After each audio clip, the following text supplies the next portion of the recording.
Hello, everyone, and welcome back to English Talks podcast, the place where you can improve your English naturally while preparing for the IELTS speaking test. Today, we're talking about education, one of the most common and important IELTS speaking topics. In this episode, Emma and David will have a natural conversation about school, university, online learning, teachers, exams, and the skills students need in the modern world. While listening, pay attention to the advanced vocabulary and natural expressions they use. You'll hear useful Band 8 to 9 phrases, collocations, and topic-specific words. We'll explain the new vocabulary with clear definitions and examples. And at the end of the episode, you'll hear a Band 8 sample answer. Don't just listen, speak along with us and try to use these expressions in your own answers. Let's get started. Hi, David. Today we're talking about education. It's such a broad topic, isn't it? Absolutely. Education has a profound impact on almost every aspect of our lives. It doesn't just give us academic knowledge, it also shapes the way we think and interact with the world. I completely agree. When you think about your own education, what do you think was the most valuable thing you learned? Probably how to think independently. Of course, I learned facts and theories at school and university, but learning to question information and form my own opinions was far more valuable. That's interesting. So you think education should be about more than simply passing exams? Definitely. Exams are useful to some extent because they measure students' knowledge, but I don't think academic achievement should be the only goal. A good education should foster critical thinking and help students solve real-world problems. I couldn't agree more.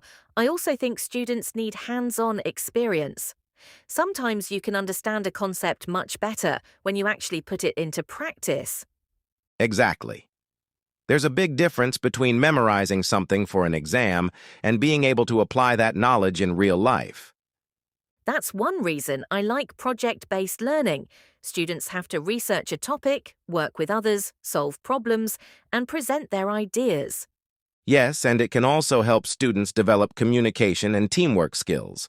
These are essential in the workplace. What about online education? Do you think it can replace traditional classrooms? I don't think it can completely replace them. Online learning offers flexibility and gives people access to education regardless of where they live. However, face-to-face classes provide social interaction and immediate feedback from teachers. That's true. Online education has definitely made learning more accessible. Someone living in a small town can take a course from a university or teacher in another country. Exactly. It has opened up educational opportunities for millions of people. But I think students need a lot of self-discipline to study effectively online. Absolutely. Without a teacher physically present, it can be easy to procrastinate. That's probably one of the biggest disadvantages. If students don't manage their time well, they may fall behind academically. So perhaps the ideal approach is a combination of traditional and online learning. Yes, I think a blended approach can be very effective. Students can benefit from face-to-face interaction while also using digital resources to study independently.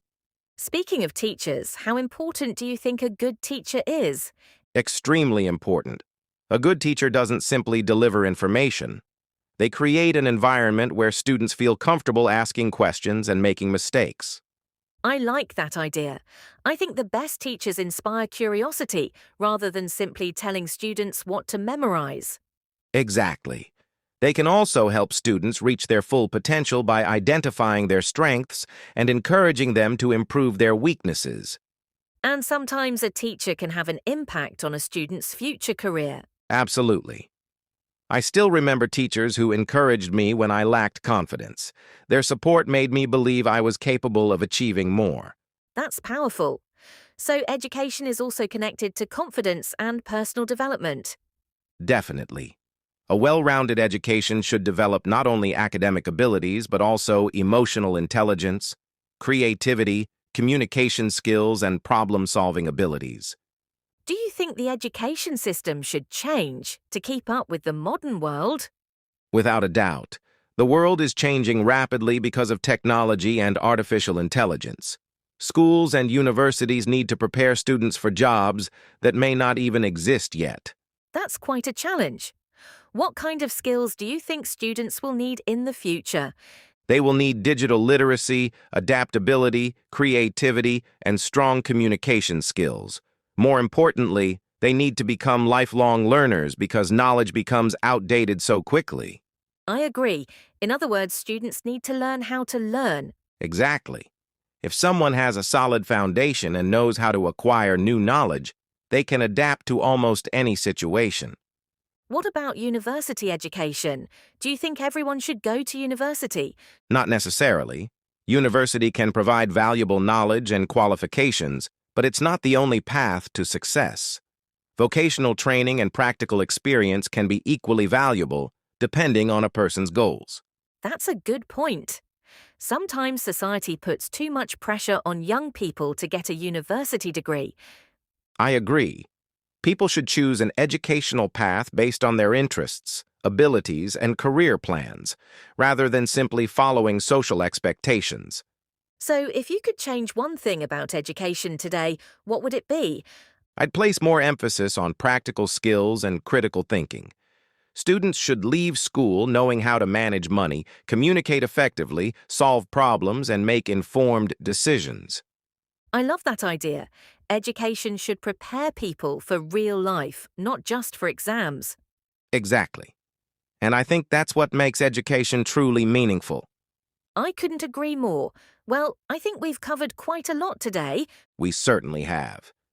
And hopefully our listeners have picked up some useful expressions along the way. That's the goal. Today's education vocabulary: Have a profound impact on. Definition: to affect something in a very deep or significant way. Example: education can have a profound impact on a person's future. foster critical thinking. Definition: to encourage the ability to analyze information and form independent opinions. Example: schools should foster critical thinking rather than encourage memorization. Hands-on experience.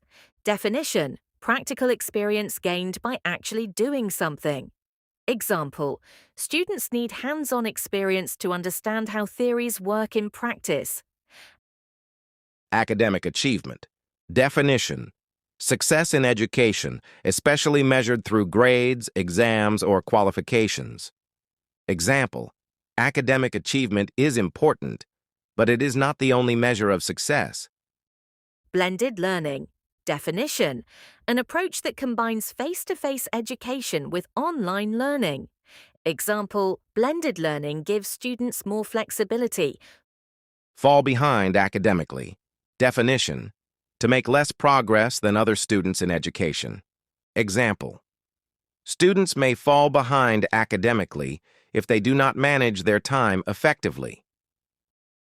Reach one's full potential. Definition: to develop one's abilities as much as possible. Example: a supportive teacher can help students reach their full potential. A well-rounded education. Definition: an education that develops academic, practical, social, and personal skills. Example: children need a well-rounded education rather than exam preparation alone. Lifelong learner. Definition: a person who continues learning throughout their life. Example: in a rapidly changing world, everyone should become a lifelong learner. Acquire knowledge. Definition: to gain or learn information, skills, or understanding. Example: students can acquire knowledge from books, teachers, and practical experience. Solid foundation. Definition: a strong basic level of knowledge or skills on which further learning can be built. Example: primary education provides a solid foundation for future learning. Keep up with. Definition: to remain informed about or able to deal with changes and developments.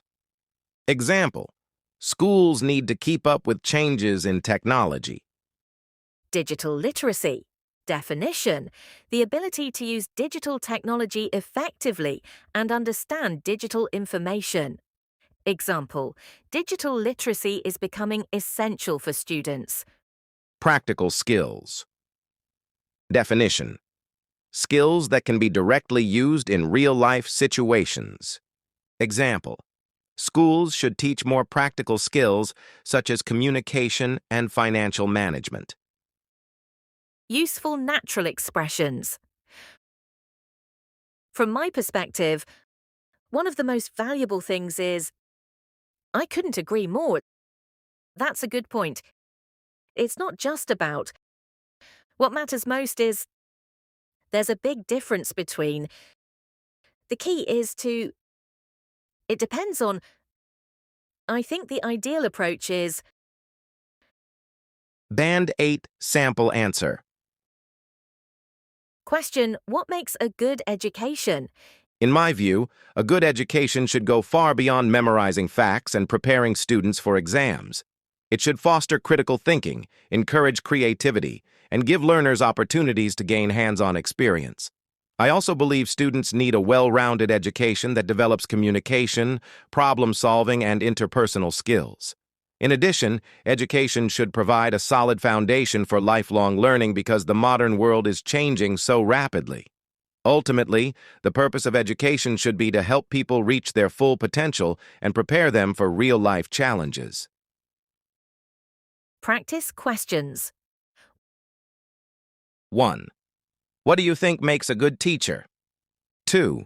Do you prefer traditional or online learning? 3. Should schools focus more on practical skills? 4. Is university education necessary for everyone? 5. How can education prepare students for the future? 6. What changes would you like to see in the education system? Thank you for listening to English Talks podcast.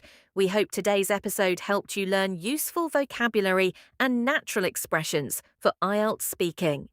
Remember, don't just memorize these phrases. Try to use them in your own answers and speak along with us whenever you listen to the podcast. If you enjoyed today's episode, don't forget to subscribe for more IELTS speaking topics. Until next time, keep learning, keep speaking, and keep improving your English.